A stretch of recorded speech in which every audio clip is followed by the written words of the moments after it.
আরজিকর কাণ্ডে উত্তাল রাজ্য। সদ্য মা হয়েছেন ছোট পর্দার জনপ্রিয় অভিনেত্রী প্রীতি বিশ্বাস। জন্ম দিয়েছেন ফুটফুটে কন্যা সন্তান।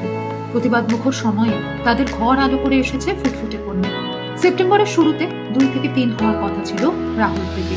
তবে সময়ের বেশ কিছুটা আগেই মা হন গুলকোনার মিনি দিদি। আনন্দবাজারকে রাহুল জানিয়েছিলেন প্রীতি নাকি আগেই বলেছিল তাদের মেয়ে হবে, সেটাই হয়েছে। সন্তান জন্মের আগে মেয়ের জন্য একাধিক নামও ভেবে রেখেছেন তারা।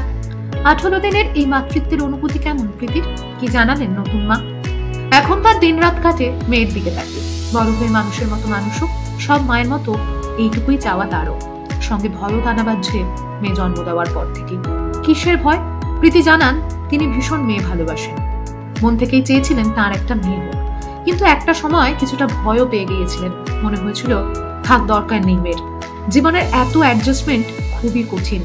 ভেবেছিলেন এগুলোর মধ্যে ওকেও হয়তো পড়তে হবে কখনো।